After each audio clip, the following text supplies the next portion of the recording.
আসসালামু আলাইকুম ওয়া রাহমাতুল্লাহ।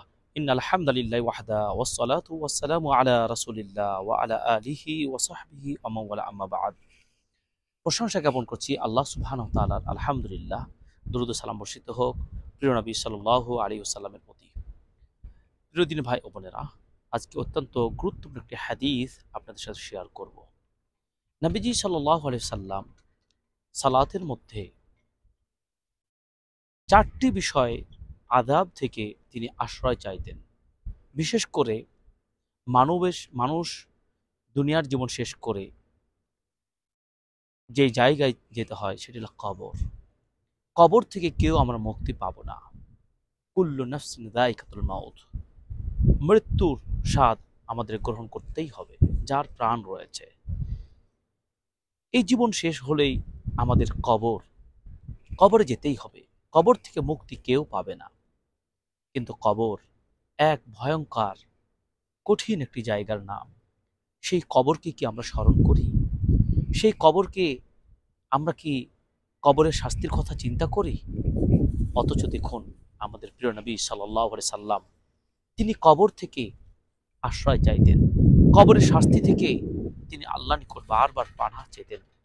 কিন্তু আমরা কতটুকু সচেতন থাকি?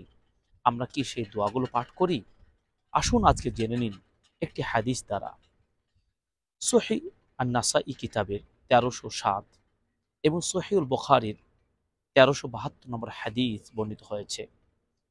একদিন একজন ইহুদি মহিলা আয়েশা রাদিয়াল্লাহু তাআলা আনহার নিকট এসে বললেন, আয়েশা, তুমি কবরের আযাব থেকে আল্লাহর নিকট আশ্রয় চাও, আল্লাহ যেন তোমাকে কবরের আযাব থেকে রক্ষা করেন। তিনি কথা বললেন।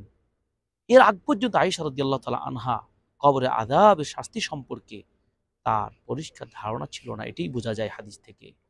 ফলে আয়েশা রাদিয়াল্লাহু তাআলা আনহা বলছেন, আমি সেই মহিলার এ কথা শুনে নবীজি সাল্লাল্লাহু আলাইহি সাল্লামকে জিজ্ঞাসা করলাম, আন আযাবিল কবরে, কবরে আযাব সম্পর্কে। ফাকাল, তখন নবীজি সাল্লাল্লাহু আলাইহি সাল্লাম বললেন, নাআম আযাবুল কবরে হাক্কুন, হ্যাঁ সত্য, কবরে আযাব এটি সত্য। কবরে আযাব হবে, এটাই চরম সত্য। যারা পাপাচারী, যারা গুনাহগার, তাদেরকে এই শাস্তি ভোগ করতেই হবে। আয়েশা রাদিয়াল্লাহু তাআলা আনহা নবীজি সাল্লাল্লাহু আলাইহি সাল্লামের নিকট থেকে কবরে আযাবের সত্যতা সম্পর্কে জেনে নিলেন। এরপর আয়েশা রাদিয়াল্লাহু তাআলা আনহা বলছেন, ফাকালাত আয়েশা রাদিয়াল্লাহু বলেন, ফামা রাআইতু রাসূলুল্লাহ সাল্লাল্লাহু আলাইহি ওয়াসাল্লাম ইউসাল্লি সালাতান বা'দা ইল্লা তাআওয়াযা মিন আযাবিল কবরে। অর্থাৎ রাসূল সাল্লাল্লাহু আলাইহি সাল্লামকে আমি যতদিন দেখেছি তিনি সালাত আদায় করেছেন, প্রতিদিন প্রত্যেকটা সালাতের তিনি এই কবর আযাব থেকে আশ্রয় চাইতেন। আসুন প্রিয় ভাইরা, তাহলে কবর আযাব কতটা ভয়ঙ্কর হবে? সেই আযাব থেকেই ভয়ঙ্কর যদি নাই হবে, কেন নবীজি সাল্লাল্লাহু আলাইহি সাল্লাম প্রতিটি সালাতে এই কবর আযাব থেকে রক্ষা চাওয়ার জন্য পানাহ চাইতেন, দোয়া করতেন? এজন্য নবীজি সাল্লাল্লাহু আলাইহি সাল্লাম কখনো এই দোয়াগুলো ছাড়তেন না। তিনি সালাতে তাশাহুদে বসে এই দোয়াগুলো পড়তেন, আল্লাহুম্মা ইন্নী আউযু বিকা মিন আযাবিল কবর। হে আল্লাহ, কবরের আযাব থেকে আমি আশ্রয় চাচ্ছি। ওয়া আউযু বিকা মিন আযাবিন নার। হে আল্লাহ, জাহান্নামের আযাব থেকে, শাস্তি থেকে আল্লাহ তোমার নিকট আশ্রয় চাচ্ছি। আল্লাহুম্মা ইন্নী আউযু বিকা মিন ফিতনাতিল মাসিহিদ দাজ্জাল। মাসিহিদ দাজ্জালের ফিতনা থেকে আশ্রয় চাই। ওয়া আউযু বিকা মিন ফিতনাতিল মাহইয়া ওয়াল মামাত। জীবন মরণের সকল ফিতনা থেকে আশ্রয় চাই। অন্য হাদিসে রয়েছে যে মিনাল মাআসামি ওয়াল মাগরাম, অর্থাৎ গুনাহ এবং ঋণ, এই থেকে আশ্রয় চাই।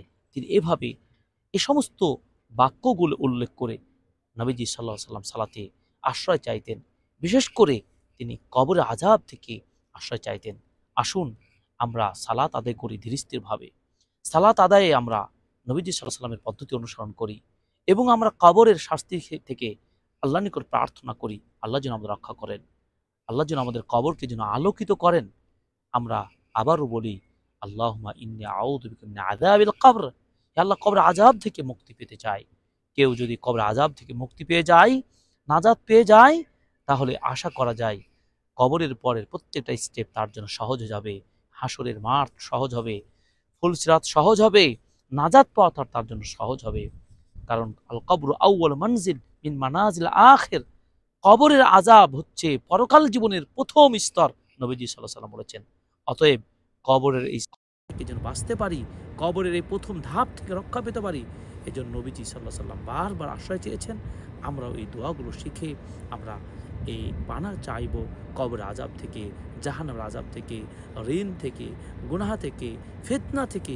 আল্লাহ আমাদের হেফাজত করে, আমিন। আল্লাহ তাআলা আমাদেরকে সঠিকটা জানা এবং বাস্তব জীবনে আমল করার তৌফিক দান করুন, আমিন। ওয়া সাল্লাল্লাহু আলা নবী ওয়া সালামু আলাইকুম ওয়া রাহমাতুল্লাহি ওয়া বারাকাতুহু।